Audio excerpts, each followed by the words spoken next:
Operation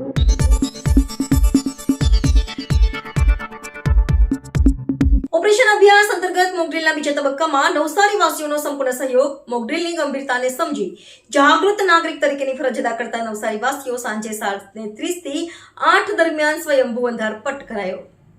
operation અભ્યાસ અંતર્ગત મોકડ્રીલના બીજા તબક્કામાં સાંજે 7:30 થી 8 દરમિયાન બ્લેકઆઉટ કરવા અંગે નવસારી જિલ્લા તંત્ર દ્વારા અપીલ કરવામાં આવી હતી, જેમાં નવસારી જિલ્લામાં લોકોએ મોકડ્રીલની ગંભીરતાને સમજી જાગૃત નાગરિક તરીકેની ફરજ અદા કરી પોતાના ઘરોના બલ્બ, ટ્યુબલાઇટ સ્વયંભૂ બંધ રાખી તંત્રને સાથ સહકાર આપ્યો હતો.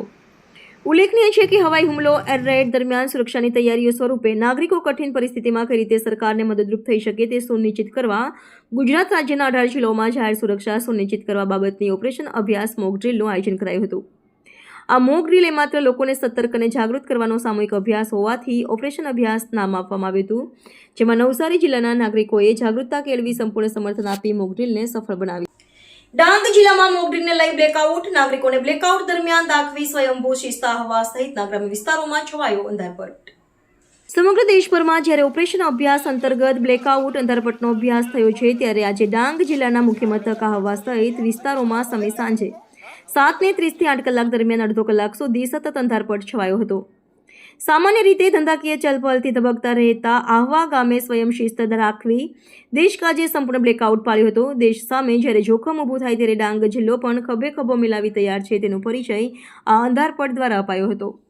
ડાંગના મુખ્ય મથક આહવા ખાતે સંપૂર્ણ બ્લેકઆઉટ દરમિયાન જિલ્લા પોલીસ વડા શ્રી યશપાલ જગાણીયા, પ્રાંત અધિકારી સુશ્રી કાજલ આંબલિયા, આહવા મામલતદાર શ્રી યોગેશ ચૌધરી સહિતના વહીવટીતંત્રના અધિકારીશ્રીઓ સાથે સુરક્ષા કર્મીઓ દ્વારા આહવામાં માર્ચ પાસ્ટ યોજવામાં આવી હતી. દરમિયાન આહવામાં સ્થાનિક લોકોએ સ્વયંભૂ શિસ્ત જાળવી હતી.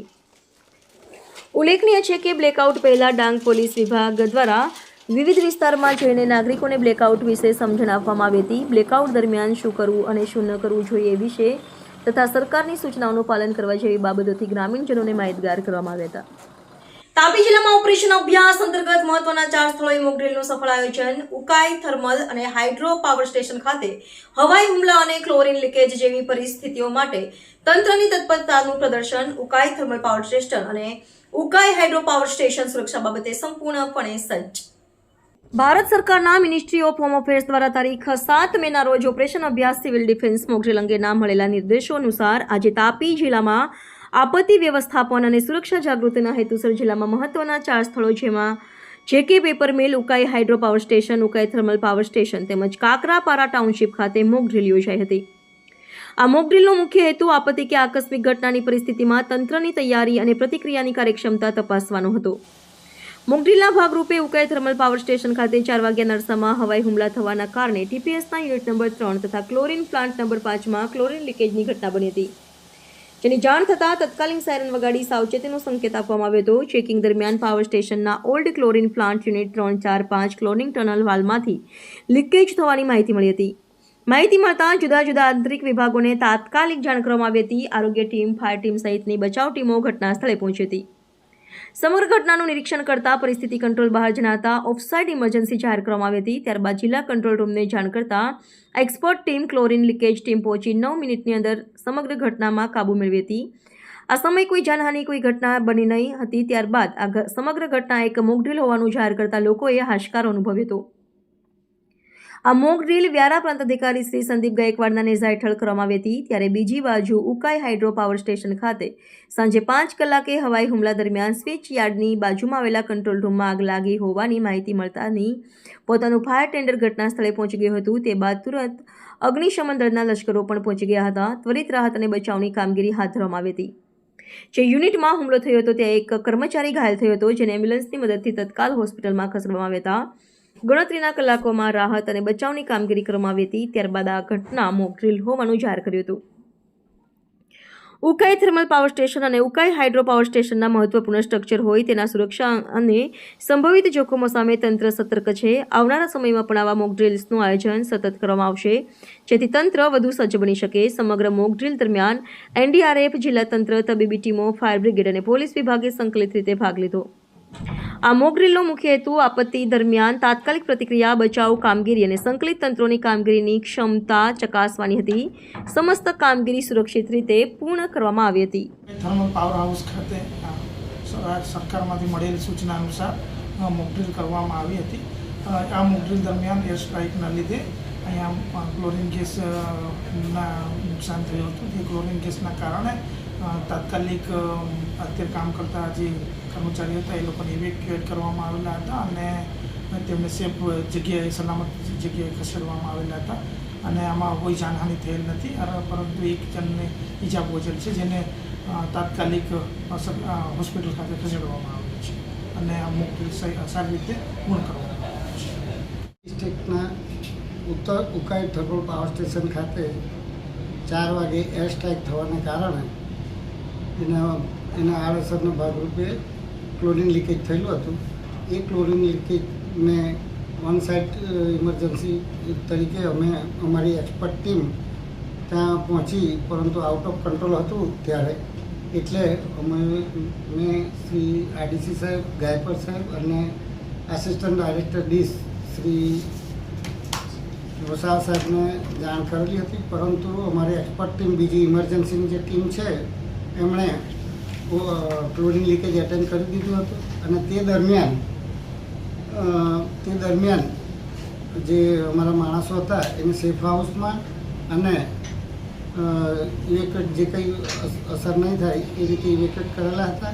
આવી ઉપરોક્ત જે ડિફેન્સ માટેની જે આપણી મોક ડ્રીલ છે, ઓપરેશન અભ્યાસ, એ હેઠળ મોક ડ્રીલ કમ્પ્લીટ કરેલી છે. અને જે ક્લોરીન લીકેજ છે એ કમ્પ્લીટલી એરેસ્ટ કરી લીધું છે અને ભવિષ્યમાં આવું નહીં થાય તેના એટલે રેમેડિયલ ઉપયોગ તરીકે જે કંઈક કરેક્ટિવ એક્શન વધારે લેવાના હશે તે લઈશું. અણુમાલા ટાઉનશીપ ખાતે આકસ્મિક ઘટનાને પહોંચી વળવા અંગે મોકડ્રીલ કવાયત કરવામાં આવી. સાયરન લાગતા તત્કાલ કાર્યવાહી શરૂ કરાઈ. ફાયર અને મોકડ્રીલર ટીમોનું ડેમોન્સ્ટ્રેશન ગ્રામ્યજનોને માર્ગદર્શન અપાયું. સમગ્ર દેશમાં સુરક્ષાના ભાગરૂપે મહત્વના સ્થળોએ મોકડ્રીલનું આયોજન કરવામાં આવ્યું હતું. તેની સાથે કાકરાપર અણુમાલા ટાઉનશીપ ખાતે પોલીસ, ડીજીવીસીએલ, ફાયર, આરોગ્ય તથા પંચાયતના અધિકારીઓ કર્મચારીઓ સાથે સંકલનમાં રહી સાયરન વગાડી સાથે યુદ્ધના આકસ્મિક સંજોગોમાં શું કરવું તે અંગે સૂચના આપવામાં આવી હતી. અણુમાલા ટાઉનશીપ પોસ્ટ ઊંચા માલા ખાતે હવાઈ હુમલાને પગલે આગ લાગવાની ઘટના બની હતી. આગ લાગવાની ઘટના બનતા વ્યારા નગરપાલિકાની ફાયર ફાઇટર ટીમને જાણ કરાઈ હતી, જે તાત્કાલિક ધોરણે ફાયરની ટીમ ઘટના સ્થળે પહોંચી આગને કાબૂમાં લીધી હતી અને સમય દરમિયાન 108 એમ્બ્યુલન્સને પણ જાણ કરવામાં આવી હતી, જેથી ઘાયલ બનેલા વ્યક્તિઓને તાત્કાલિક નજીકની હોસ્પિટલમાં ખસેડવામાં આવ્યા હતા. અન્ય અસરગ્રસ્ત લોકોને વાહન વ્યવહાર દ્વારા સલામત સ્થળે ખસેડવામાં આવ્યા હતા અને વધુ સહાય માટે જિલ્લા કંટ્રોલ રૂમને જાણ કરવામાં આવી હતી. આ સમગ્ર ઘટનામાં દરમિયાન 175 જેટલા બચાવ કર્મીઓ દ્વારા 50 જેટલા લોકોને સુરક્ષિત બચાવી લેવામાં આવ્યા હતા, જ્યારે 30 લોકો ઘાયલ થયા હતા, જેમને નજીકની હોસ્પિટલમાં સારવાર અર્થે ખસેડવામાં આવ્યા હતા, જે તેઓ સ્વસ્થ હોવાની માહિતી મળી હતી. સાંજના 4 થી 5 ને 25 કલાક સુધી બનેલી આ સમગ્ર ઘટનાને મોક ડ્રીલ જાહેર કરાઈ હતી. આ મોક ડ્રીલ વ્યારા મામલતદારશ્રીના અધ્યક્ષ સ્થાને કરવામાં આવી હતી, જેમાં મોટી સંખ્યામાં ગ્રામજનો તેમજ ટાઉનશીપમાં રહેવાસીઓ હાજર હતા. ફાયર ફાઇટરની ટુકડી તથા મેડિકલ દ્વારા બચાવ કામગીરીનો ડેમોન્સ્ટ્રેશન આપવામાં આવ્યું હતું. આ રેસ્ક્યુની મોક ડ્રીલમાં તમામ વિભાગોના સંકલનથી સફળતાપૂર્વક પૂર્ણ કરવામાં આવી હતી. સ્થળ પર હાજર જાહેર જનતાને યુદ્ધ જેવી પરિસ્થિતિમાં કયા પગલાં લેવા તે અંગે માર્ગદર્શન આપવામાં આવ્યું હતું. જયંબે ઇન્ટરનેશનલ સ્કૂલ વ્યારાનું પરિણામ 100% આવતા વિદ્યાર્થીઓ અને શાળા સંચાલકમાં ખુશીનો માહોલ જોવા મળ્યો. શાળા કક્ષાએ ધોરણ 10 એસએસસી અને ધોરણ 12 એચએસસીનું પરિણામ 100% રહ્યું છે, જેમાં ધોરણ 10 એસએસસીમાં હેતવી પટેલ 97.66% સાથે પ્રથમ ક્રમે, પટેલ ઉન્નતિ 97.97% સાથે દ્વિતીય ક્રમે, પટેલ પ્રાંશુ 96.66% સાથે ત્રીજો ક્રમ પ્રાપ્ત કર્યો છે અને એચએસસી ધોરણ 12માં શાળાનું કુલ પરિણામ 98.7% રહ્યું છે, જેમાં પટેલ પંક્તિ 98.8% સાથે પ્રથમ ક્રમ, પ્રજાપતિ તીર્થ 89.8% સાથે દ્વિતીય ક્રમ, પટેલ જીમિત 87% સાથે ત્રીજો ક્રમ પ્રાપ્ત કરેલ છે, જેમાં શિક્ષકો અને સહકાર આપતા વાલીઓનો ખૂબ મોટો ફાળો રહ્યો છે. જયંબે શાળા પરિવાર તરફથી તમામ સફળ વિદ્યાર્થીઓને હાર્દિક અભિનંદન અને તેમને તેમના શ્રેષ્ઠ ભવિષ્ય માટે શુભેચ્છા પાઠવવામાં આવે છે. હું જયંબે સ્કૂલની વિદ્યાર્થીની છું. હું ધોરણ 10માં ભણું છું. મારું નામ પટેલ હેતવી જગદીશભાઈ છે. મારા ધોરણ 10માં 97.66% અને 99.95 PR આવ્યા છે. મારું જે આ રિઝલ્ટ આવ્યું છે તેની પાછળ આ સ્કૂલનો સાથ સહકાર મને ઘણો વધારે મળ્યો છે. તેથી આ સ્કૂલનો હું આભાર માનવા માગું છું.